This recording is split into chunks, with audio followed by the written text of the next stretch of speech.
줄임말들이 좀 많이 있는데요. 줄임말 중에 요즘에 제가 들은 말이 하나 있는데요. 이게 뭐 올해 유행한 말은 아니고요. 작년에 많이 유행했던 말입니다. 근데 여러분, 중꺽마라고 있습니다. 중꺽마. 중꺽마가 뭔지 아십니까, 여러분? 뭐 여기서 그냥 뭐 나이 든 사람과 나이 안 든 사람을 막 가르겠다 이런 건 아닙니다. 근데 이제 요즘 젊은 사람들 안에서도 많이 회자됐던 용어가 중꺽마입니다. 중꺽마. 근데 이게 작년에 많이 유행을 해가지고 올해 막 너무 많이 쓰면은 또 이제 옛날 얘기 들으니까, 중꺽마. 여러분, 중꺽마가 뭔지 아세요? 다음 한번 사진 한번 보여주시죠. 중요한 것은 꺾이지 않는 마음이다. 그걸 이제 첫 머리 글자만 따가지고 중꺽마라고 합니다. 중꺽마. 중요한 게 뭐라는 거죠? 꺾이지 않는 마음이라는 거예요. 이거를 가장 먼저 쓰는 사람이 누군가 봤더니 온라인 e스포츠라고 그러죠. 게임입니다. 게임. 거기에서 우승한 한 우리나라 분이 중요한 것은 꺾이지 않는 마음이다, 이 말을 하셨더라고요. 이제 이 말이 더 분명하게 부각이 된 사건이 있습니다. 벌써 너무나 오래된 기억이긴 하는데요. 작년에 우리 월드컵 했지 않습니까? 월드컵. 카타르 월드컵에서 우리나라가 16강에 진출했잖아요. 그때 우리나라 선수들이 썼던 이 말을 써가지고요, 이 말이 엄청난 인기를 끌었어요. 한번 사진 한번 보실래요? 이렇게 태극기에다가 중요한 것은 꺾이지 않는 마음이다, 중꺽마, 이거를 내걸고 우리 선수들이 열심히 해서 16강에 진출하는 그러한, 은혜라고 그러긴 그렇고요, 좀 일이 있었습니다. 맞습니다. 이 세상에 있는 많은 사람들은요, 마음이 꺾이지 않는 게 중요하다라고 이야기를 해요. 그렇습니다. 마음이 꺾이지 않는 게 중요합니다. 그런데 신앙생활을 하다 보면요, 이것은 우리 신앙생활에서도 중꺽마는 정말 필요한 것 같아요. 믿음이 꺾이고 신앙이 꺾이고 신앙생활하는 의지가 꺾일 때가 참 많아요. 그렇다면 우리에게 어떻게 믿음의 삶을 살면서 우리의 마음이 꺾이지 않고 그 믿음 생활을 감당할 수 있을까? 그것에 대해서 함께 좀 생각하기 원합니다. 중꺽마, 마음이 꺾이지 않는 건 알겠는데 참 마음이 꺾이지 않도록 하는 거는 그럼 어떻게 해야 되느냐? 이것이 우리에게 더 중요한 부분이 아닐까 생각이 듭니다. 그리스도인으로서 신앙생활하면서 마음이 꺾이지 않으려면 과연 우리는 어떻게 해야 될까? 여러분, 우리가 신앙생활을 하게 된 모두에게 동기가 있어요. 여러분, 어떻게 신앙생활을 시작하셨습니까? 저마다의 신앙생활에 대한 동기가 분명히 있으실 거예요. 결심을 하고 결단을 해서 교회에 출석하게 된 계기가 있죠. 그런데요, 내가 내 발로 내 의지를 다해서 교회에 온 것 같아요. 처음엔 저도 그런 생각이 들었어요. 하지만 신앙생활을 하면 할수록 드는 생각 중에 하나는 뭐냐? 이렇게 교회에 나와서 신앙생활하는 게 내 결심과 내 결단만으로 이루어진 것은 아니구나, 이런 생각을 하게 되는 것 같아요.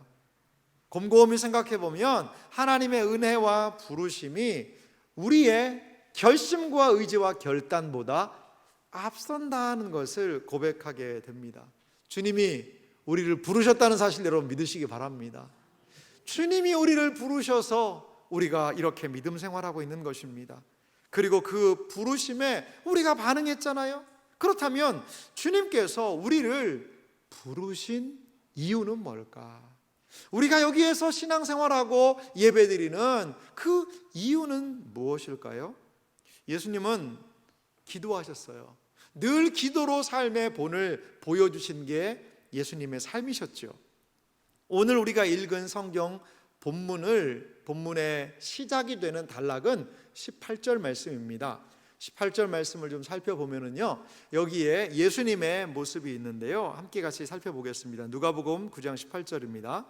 예수께서 따로 기도하실 때에 제자들이 주와 함께 있더니 물어 이르시되 무리가 나를 누구라고 하느냐. 예수님께서는요, 오늘 성경 보니까 기도하셨다, 이렇게 성경이 기록하고 있어요. 예수님이 따로 뭐 하셨다는 거죠? 기도하셨어요. 늘 예수님은 삶에서 이러한 기도의 본을 보여주신 것을 우리는 성경을 통해 확인할 수 있습니다. 그런데 그때 제자들이 함께 있었고요, 예수님이 이제 물어보시는 거예요. 제자들아, 얘들아, 사람들이, 무리가 나를 누구라고 하더냐? 무리가 나를 누구라고 하더냐? 이렇게 제자들에게 예수님이 누구신지를, 사람들이 뭐라고 하는지를 물어보시는 거죠. 그때 제자들은요, 여러 이야기를 합니다. 어떤 사람은요, 예수님, 세례 요한이, 죽었던 세례 요한이 살아났다라고 또 얘기합니다. 이 세례 요한이 이스라엘 공동체에 매우 강력한 영향력을 미쳤거든요. 또 어떤 사람은 엘리야라고 얘기합니다. 엘리야. 여러분, 엘리야라는 사람 누구죠? 구약에 나오는 능력 있는 선지자잖아요. 바알과 아세라를 섬기는 그 사람들 850명하고 혼자 싸워가지고 하늘에서 불이 떨어지고 이 북왕국 이스라엘이 하나님을 섬기는 것에서 멀어졌을 때 한 번 한 시대를 일깨웠던 사람이 엘리야지 않습니까? 그런데 왜 예수님을 엘리야라고 할까요? 그것은요, 엘리야가 안 죽고요, 하늘로 올라가기 때문에 그래요. 많은 사람들은 엘리야가 하늘에 올라가서 이렇게 세상을 바라보다가 때가 되면 다시 내려올 거다, 그러한 막연한 기대감이 있었대요. 그러니까 예수님이 보이시는 능력, 이런 것들을 보니까, 야, 이분이 혹시 그 엘리야 아닐까? 라고 생각하는 것이죠. 또 하나, 선지자 중에 하나입니다, 이렇게 얘기를 했어요. 모세도 그런 얘기를 했거든요. 앞으로 나보다 능력 있는 선지자가 올 거다. 그래서 이스라엘 백성 사람들에게는 어려울 때마다 하나님께서 보내시는 능력 있는 선지자를 기대했어요. 예수님에 대한 그 세간의 평가는 어떤 측면에서 긍정적이죠. 이건 기대가 있는 것이죠. 엘리야가 아니냐, 모세가 얘기했던 그 선지자가 아니냐, 그리고 그렇게 능력을 행했던 세례 요한이 죽었다가 살아난 것 아니냐. 그런데 예수님은 이들의 이야기를 들으시면서 제자들에게 누가복음 9장 20절에 이렇게 말씀하십니다. 예수께서 이르시되 너희는 나를 누구라 하느냐. 그것은 이 세상 사람들의 평가인데, 그렇다면 너희는 나를 따르는 제자들, 너희는 나를 누구라고 하느냐라고 예수님은 물어보시지요. 이 예수님의 질문에 베드로가 대답하여 이르되 하나님의 그리스도시니이다 하니. 아멘. 여기에 하나님의 그리스도라는 표현은 우리에게 좀 착 와닿지는 않습니다. 하나님의 그리스도, 뭐 예수님 그리스도시지, 뭐 맞지, 뭐 예수는 그리스도, 그렇게 하는 거 뭐 당연하다는 듯이 이 용어를 받아들입니다만, 여기에는 큰 의미가 있어요. 이 그리스도라는 말하고 똑같은 단어가 무슨 말인지 아시죠? 메시아라는 단어입니다. 메시아.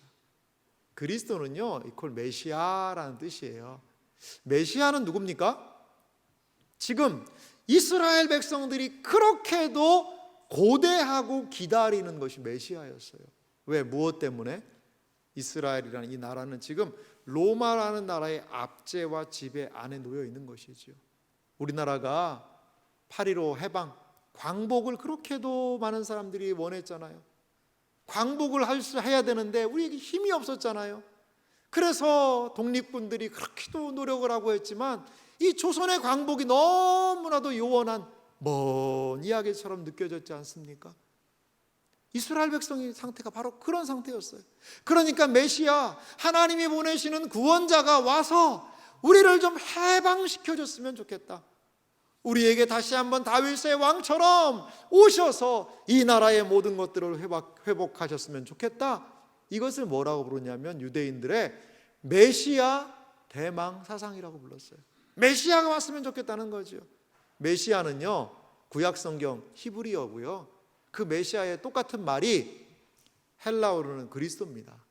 다른 말로 하면 하나님의 메시아입니다. 우리가 고대하던 사람, 우리가 그렇게도 구원을 주기를 원하시는 그 구원자, 그분이 바로 당신 예수 그리스도십니다 라고 지금 베드로는 말하고 있는 겁니다. 이것은 엄청난 신앙 고백이에요. 이것은 예수님을 진정한 구세주요, 진정한 구원자요, 진정한 온 세상의 구조로서의 바른 고백을 하고 있는 베드로의 모습을 우리는 여기에서 볼 수 있습니다. 이렇게 베드로의 신앙 고백을 들으신 주님께서는 이제 그 베드로의 신앙 고백을 들으시고요, 제자의 삶에 대해서 말씀하고 계세요. 아마도 이런 의미가 있는 것 같아요. 너희가 나를 그렇게 그리스도라고 메시아라고 고백하고 나를 믿는 믿음의 고백을 했으니, 나를 따르는 너희는, 그러한 믿음의 고백이 있는 사람은, 예수님을 그리스도라고 고백하는 사람은, 예수님을 구원자라고 고백하는 사람은 이러한 삶을 사는 존재다. 바로 예수님의 제자가 누구인지, 예수님을 믿는 사람들이, 신앙을 고백하는 사람들이 어떠한 삶을 살아야 하는지를 오늘 예수님은 성경을 통하여 말씀하고 있습니다. 오늘 우리가 읽은 이 본문은 바로 예수님의 제자에 대한 선언입니다. 제자는 이런 존재다. 예수님을 믿는 사람들은 이러한 제자로서의 삶을 살아야 한다라고 주님께서는 말씀하고 계신 것이지요. 자, 그렇다면 예수님께서 선언하고 계시는 제자에 대한 선언은 무엇인지 한 세 가지로 살펴보기 원합니다. 먼저 예수님은요, 이 제자로 부르시면서 자기를 부인하라 라고 이 제자를 부르고 계시는 것을 우리가 기억할 필요가 있습니다. 누가복음 9장 23절 말씀인데요, 이 말씀을 우리 한 목소리로 좀 같이 읽어볼까요? 함께 읽겠습니다. 또 무리에게 이르시되 아무든지 나를 따라오려거든 자기를 부인하고 날마다 제 십자가를 지고 나를 따를 것이니라. 아멘. 예수님은 말씀하세요. 아무든지 나를 따라오려거든, 나를 신앙에 대한 고백을 하고 내 제자가 되어 따라오려면 자기를 부인하고 라는 말로 시작하고 있습니다. 여러분, 참 예수님의 말씀은요, 늘 우리에게 좀 어려운 것 같아요. 어떤 측면에서는. 저도 그것을 인정합니다. 만약에 누구든지 나를 따라오려거든, 나의 제자가 되기 위해서는 이거 해라. 우리가 뭐 피부적으로 잘 와닿을 수 있는 돈으로 계산한다면, 누구든지 내 제자가 되려면 야 1억은 바쳐라. 그럼 내가 내 제자로 인정해 주겠다. 누구든지 내 제자가 되기 위해서는 여기서부터 여기까지 요거 해라. 그럼 내가 너 제자로 인정, 통과해라. 그럼 인정. 이렇게 예수님은 말씀하지를 않으시는 거예요. 무엇인가 눈에 보이고 구체적인 것으로 한 번에 딱 끝날 수 있는 그것, 우리는 원래 그걸 더 원할 수도 있어요. 그렇게 해서 뭔가를 딱 이뤄놓으면 그러면 이제 제자 인정, 뭘 통과해라 인정. 그런데 오늘 예수님의 말씀은 뭐냐? 자기를 부인하라. 자기를 부인하라는 것이 제자의 첫 번째 가장 중요한 덕목이라고 말씀하고 계시는 거죠. 여러분, 자기 부인이라는 것이 어떤 뜻이 있을까요? 자기를 부인한다는 것은 그냥 막 확 하고 싶은 말 있어도 좀 참고 절제하고 친절하게 하고 인내하게 하고 너무 욕심 부리지 않고 그냥 뭐 그렇게 사는 게 자기 부인 아닐까요? 그것은 우리 시대의 개념입니다. 우리 시대의 개념. 그런데 이 성경 말씀은 2000년 전에 주어진 말씀이죠. 2000년 전에 자기를 부인하고 쫓아오라 라는 말씀을 들었던 첫 공동체, 이 제자들은 이 자기 부인이라는 단어를 어떻게 과연 이해했을까요? 예전에는요, 고대 사회의 개인은 혼자 사는 개인은 존재하지 않았다고 그래요. 어딘가는 항상 소속이 되어 있는 거죠. 가족에 소속이 되어 있어요. 그리고 또한 친구와의 관계 속에 소속이 되어 있어요. 내가 소속한 그 안에서 내가 확인될 수 있는 거죠. 자기를 부인하라는 말은요, 어떤 의미가 있냐면 바로 공동체의 가치, 예수님의 제자라는 그 공동체의 가치를 받아들이라는 거죠. 받아들이면서 그 공동체의 가치를 따라가는 것, 이것을 위하여 무엇이 필요하다는 거죠? 자기 부인이 필요하다는 겁니다. 그래서 자기 부인이라는 것은 무엇이냐? 바로 내가 누구인지를 알려주는 가장 중요한 척도가 될 수 있다는 거죠. 사랑하는 성도 여러분, 그렇습니다. 신앙 공동체, 믿음의 공동체 안에는 생명이 있습니다. 주님의 생명의 길이 여기에 있어요. 주님의 영생의 길이 여기에 있어요. 우리는 공동체 안으로 들어와서 그 가치를 받아들이는 것이지요. 그 생명의 가치를 받아들이기 위해서는 선행 조건이 무엇입니까? 자기 부인이 필요한 거예요. 자기 주장이 아닙니다. 자기 부인이죠. 자기 부인을 하면서 그 공동체의 가치를 받아들이는 것이 우선적으로 일어나야 한다는 거죠. 부르심을 받은 주님의 백성들과 함께 주님의 길을 걸어가는 것, 한 가치를 공유하는 것, 이것은 바로 자기 부인을 통하여 일어나게 된다는 겁니다. 그런데요, 여러분, 자기 부인의 삶이요, 여러분, 이게 쉽습니까? 결코 자기 부인의 삶은 쉽지는 않아요. 우리의 인간의 이성은요, 그리고 본성은 어떤 습성을 가지고 있냐면 자기 자신에 대한 지배권이 있어요. 지배권이 있어요. 자신에 대한 소유, 여러분, 내 것 챙기는 것 본능입니다. 아니, 내 몸을 지키는 것 본능이에요. 그러한 본능적인 우리의 자신에 대한 지배권을 오늘 성경은요, 하나님께 드리라는 거죠. 하나님께 드리라는 거예요. 내 이성적으로, 내가 경험적으로 살아왔던 방식과 나의 그 주장, 그 모든 것들에 대한 지배권을 뺏어서 하나님한테 드리라는 거죠. 여기에서 일어나는 행동이 바로 자기 부인이라는 겁니다. 여러분, 이것이 얼마나 어려운 일입니까? 자기 부인은 그래서 본성을 넘어서야 가능한 일이라는 거죠.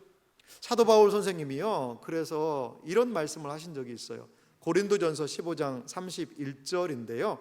형제들아, 내가 그리스도 예수 우리 주 안에서 가진 바 너희에 대한 나의 자랑을 두고 단언하노니 나는 날마다 죽노라. 사도 바울 선생님은 왜 나는 날마다 죽노라라고 이야기했을까요? 이것은 바로 자기 자신에 대한 지배권, 자기 자신에 대한 욕망, 자기가 스스로 주인이 되려는 그 욕심이 얼마나 강한지, 내가 날마다 죽어야지만, 부인되어야지만 그 주님의 뜻대로 살 수 있다는 것을 알았기 때문에 사도 바울은 날마다 자기 죽음을 선언하고 살아갔다는 거죠. 그렇습니다. 이렇게 자기 부인은요, 목숨을 걸고 우리의 본성적인 가치를 넘어서서 어떻게 보면 가능한 것이 자기 부인의 삶이라는 거죠. 자기 부인의 삶을 통하여서 우리가요, 나타내게 되는 모습이 있어요. 그것은 자기 부인이라는 것을 뒤집어 보면 주님에 대한 인정이 거기 있다는 거죠. 누가복음 오늘 우리가 읽었던 본문 9장 26절 말씀에도 보면은요, 이렇게 예수님이 말씀하십니다. 누구든지 나와 내 말을 부끄러워하면 인자도 자기와 아버지와 거룩한 천사들의 영광으로 올 때에 그 사람을 부끄러워하리라. 이게 무슨 말씀입니까? 누구든지 나와 내 말을 부끄러워하면 인자도 자기와 아버지와 거룩한 천사들의 영광으로 올 때에 그 사람을 부끄러워하리라. 주님을, 나를 부인하고 주님을 인정하는 삶, 그리고 사람들 앞에서 내가 부인되어지고 주님을 인정하는 그 삶을 살지 않게 될 때에 얻게 되는, 이게 참 어떻게 보면 어려움이죠. 어려움을 얘기하는 겁니다.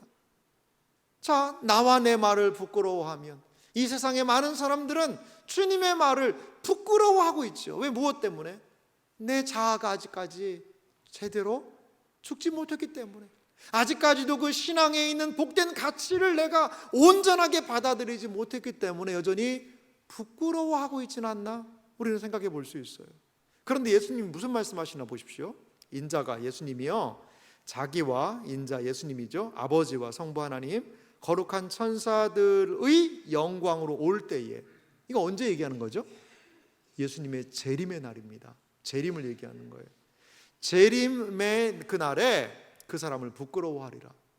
여러분, 예수님이 재림하실 때에 그 영광스러운 은혜에 우리가 기쁨으로 동참하는 것은요, 먼 어느 날에 이어지는 일이 아니라는 거죠. 오늘 우리가 있는 이 자리에서 오늘 주님을 부끄러워하지 않고 오늘 자기를 부인하고 오늘 십자가를 지고 오늘 순종하는 그 오늘의 삶이 최종적으로 하나님의 영광의 삶을 우리에게 가져올 수 있다는 것을 여러분 기억하시기 바랍니다.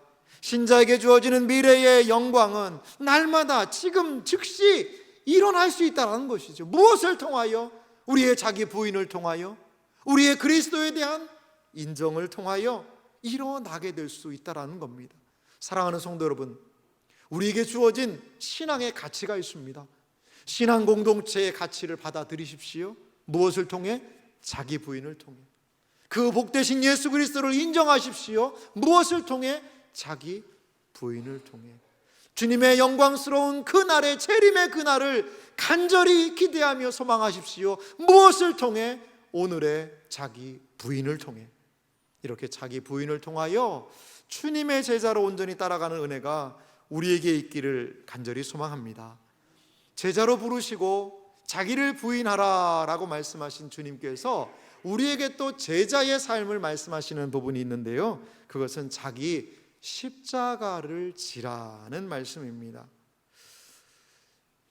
자기 부인의 삶은요, 그 다음 단계에 어떤 모습으로 분명히 나타나게 되냐면 십자가를 지는 삶으로 분명히 나타나게 됩니다. 여러분, 십자가를 진다는 것, 이거는 참 쉬운 일은 아닌 것처럼 우리에게 여겨지죠. 그런데 예수님이 말씀하신 이 말씀이에요. 다시 23절 한번 보실래요? 무리에게 이르시되 아무든지 나를 따라오려거든 자기를 부인하고 날마다 제 십자가를 지고 나를 따를 것이니라. 예수님은 신앙 고백을 한 그들에게 자기를 부인하라는 말씀을 하시고 또 십자가를 지라라고 이야기를 하십니다. 자기를 부인한 사람만이 뭘 할 수 있을까요? 십자가 질 수 있는 거예요. 십자가 질 수 있는 거예요. 그러면 이 십자가를 진다는 것은 어떤 의미가 있을까요? 예수님 당시 고대 사회에 십자가를 진다는 것은요, 십자가를 누가 지는 줄 아세요? 죄수가 집니다. 죄수가. 사형 언도, 십자가형을 언도받은 죄수가요, 그 십자가에 가로대를 짊어지는 거예요. 그리고 자기의 사형 언도되는 그 언도까지 갑니다. 그래서 거기에다가 그 가로대를 연결해서 죽는 거죠. 죽는 거예요. 그러니까 이건 문자 그대로 받는다면 제 십자가를 지고 간다라는 것은 네가 죄 사형 언도를 받고 가서 죽으라는 거죠. 이게 일반 문자적인 의미예요. 그런데 어떻게 날마다 죽습니까? 한 번 죽으면 끝이잖아요. 근데 어떻게 날마다 죽어요? 그래서 이것은 단순하게 문자적으로 십자가를 지고 못 박혀서 죽으라는 그 의미가 아니고 어떤 의미죠? 십자가에서의 죽음 사람처럼 우리 자신에게 무엇을요? 우리 자신에게 사형 선고를 내리라는 것입니다. 어떤 측면으로. 여기 날마다라는 의미를 생각해서 십자가를 보면 매일 죽음의 선고를 받아서 십자가 처형을 당한 것처럼 살아가라는 것을 의미하는 거죠. 매일 죽음을 선고받아서 십자가 처형을 당한 사람처럼 그렇게 살아가라는 것이 바로 날마다 제 십자가를 진다라는 말씀의 의미라는 거죠. 그렇습니다. 우리는요 죽습니다. 죽어야 돼요. 여러분, 뭐에 대해서 죽어야 될까요?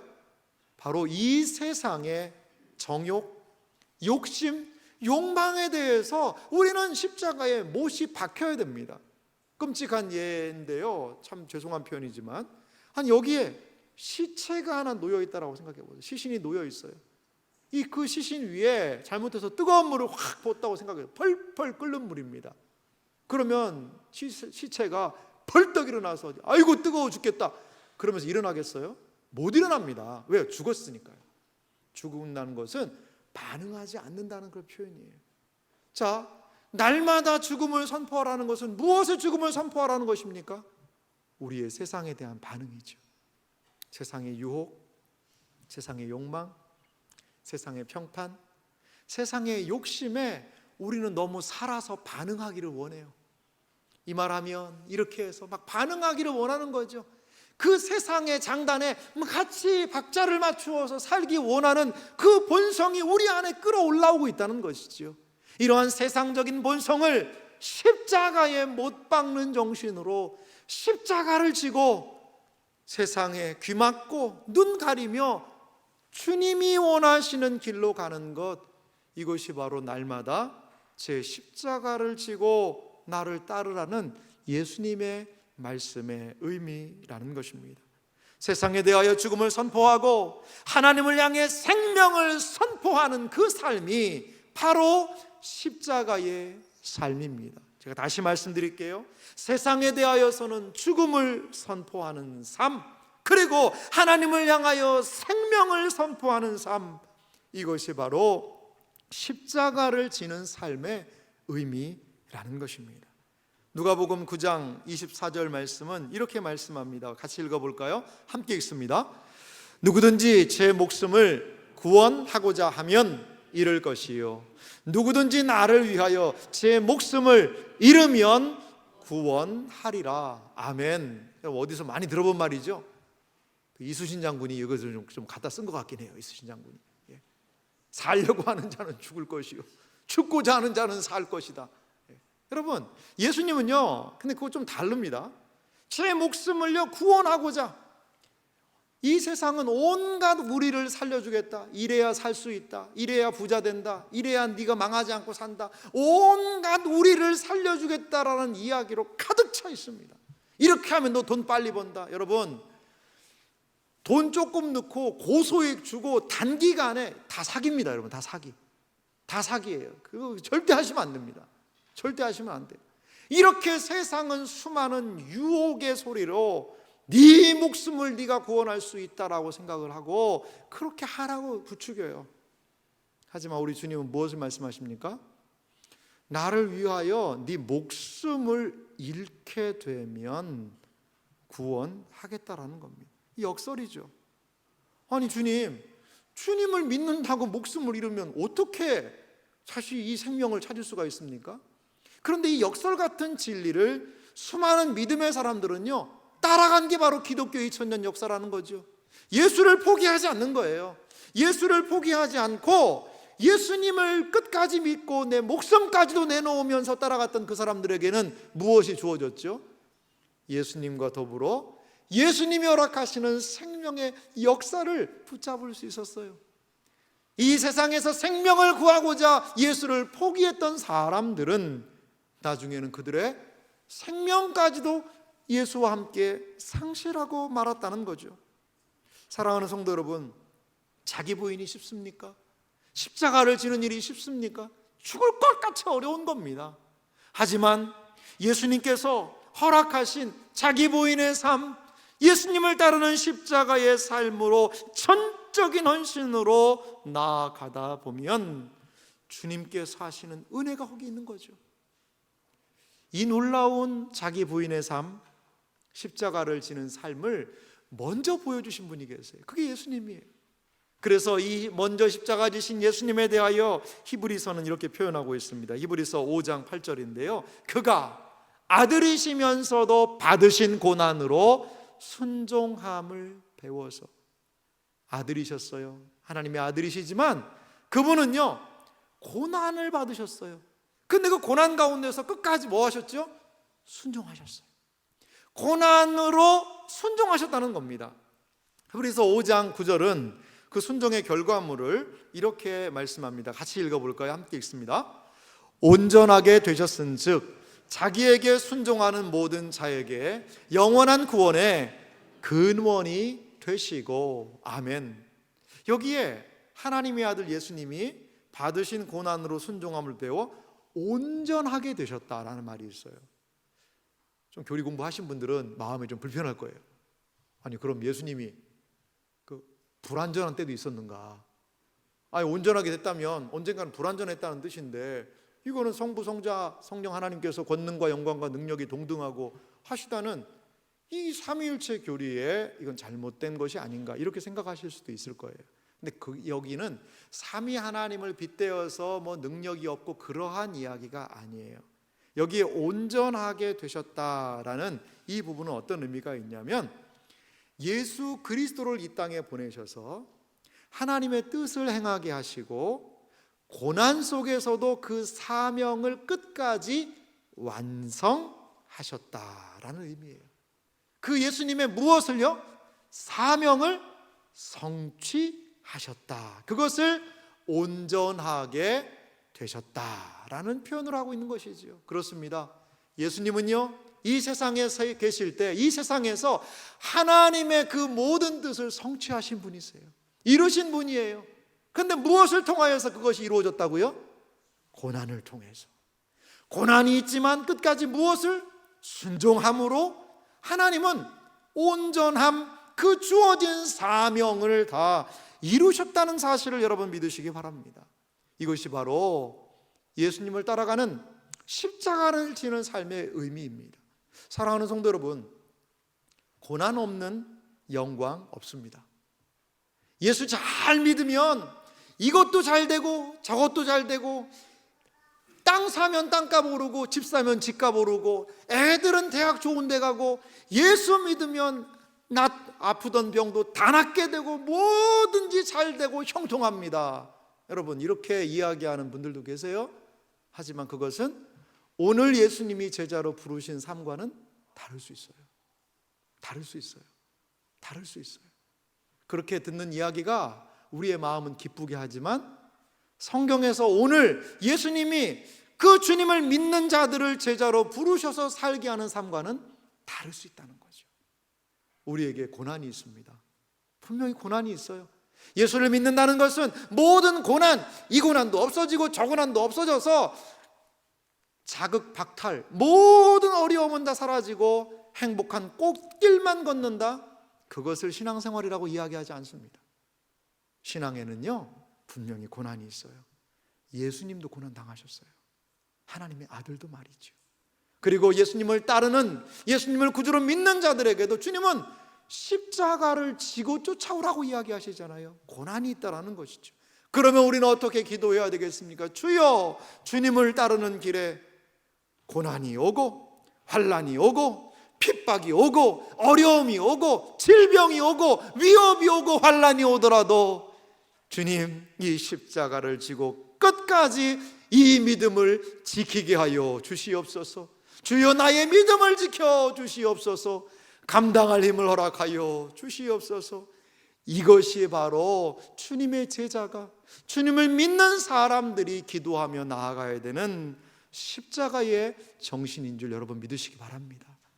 왜 나만 이런 고난 당하나? 왜 나에게 이런 고난이 오나? 잠시 마음에 어려움이 들 수도 있어요. 그런 마음 들 수도 있어요. 하지만 여러분 기억하십시오. 주님도 고난 당하셨어요. 우리의 십자가가 무거울 때 땅만 쳐다보지 마시고요, 눈을 들어서 이렇게 보면 십자가 먼저 지고 가신 주님의 발자취가 보일 거예요. 주님을 따라 우리에게 있는 이 십자가를 지고 넉넉하게 끝까지 인내하며 감당하는 우리 모두가 되기를 주님의 이름으로 소망합니다. 마지막으로 제자로의 부르심에 대해서 생각해 볼 때 예수님이 하신 말씀은요, 나를 따르라, 이렇게 말씀하고 있습니다. 누가복음 9장 23절 말씀을 우리 한 번 더 같이 읽어볼까요? 같이 천천히 의미를 생각하며 읽어보겠습니다. 함께 읽습니다. 또 무리에게 이르시되 아무든지 나를 따라오려거든 자기를 부인하고 날마다 제 십자가를 지고 나를 따를 것이니라. 아멘. 예수님은요, 제자를 향해 지속적으로 자신을 따를 것을 말씀하고 계세요.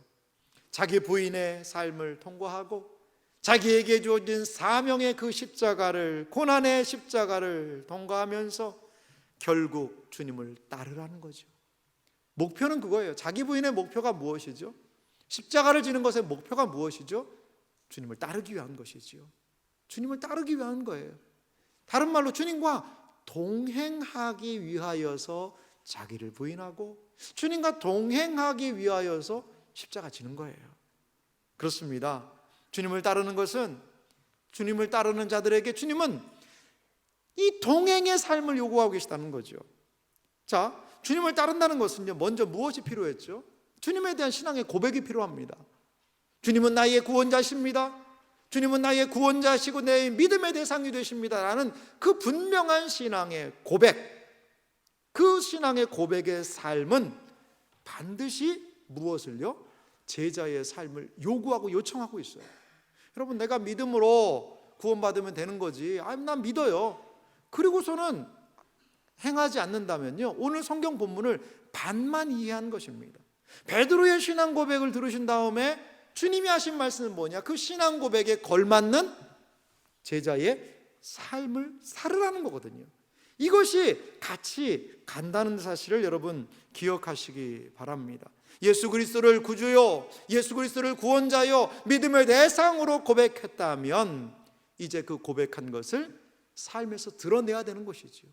무엇으로? 주님을 따라감으로 말입니다. 예수님을 이제는 따라가야 합니다. 믿음의 고백은 삶의 동행으로 나타나야 한다는 것이죠. 믿음을 따르라는 말씀 중에 가장 중요한 의미는 삶에서요, 이것을 따르라는 말씀에 보니까요, 지속적으로 따르라는 거예요.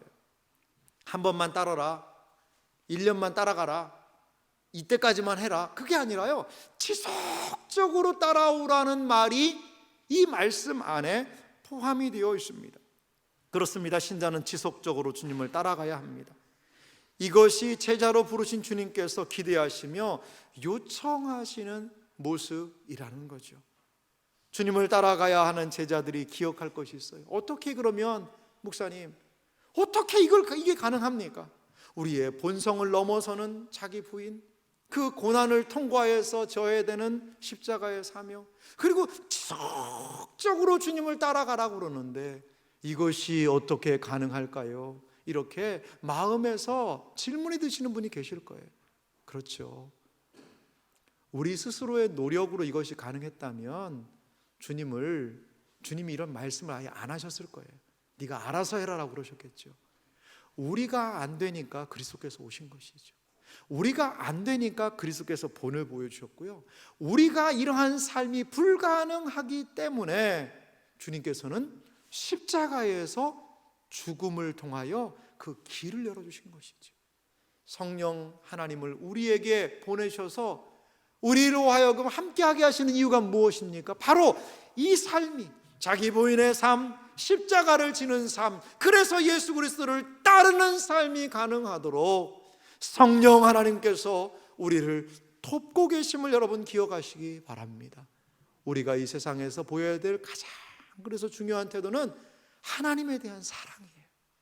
하나님을 사랑하는 거예요. 하나님에 대한 사랑, 하나님을 사랑하니까 하나님이 분명히 선한 것을 나의 인생에 허락하실 것을 믿는 것이지요. 믿을 만한 사람은, 믿는 사람은요, 그 사람이 콩을 가지고, 팥술을 가지고 메주를 쓴다고 해도 믿는다고 이야기하잖아요. 그만큼 신뢰관계가 있는 것이죠. 우리 신자들이 하나님에 대한 온전한 사랑과 신뢰와 믿음 안에서 이러한 제자의 삶이, 주님을 따르는 삶이 가능하게 될 줄 믿습니다. 요한일서 2장 15절은 하나님 사랑에 대한, 우리에게 하나님 사랑에 대한 중요한 말씀을 하세요.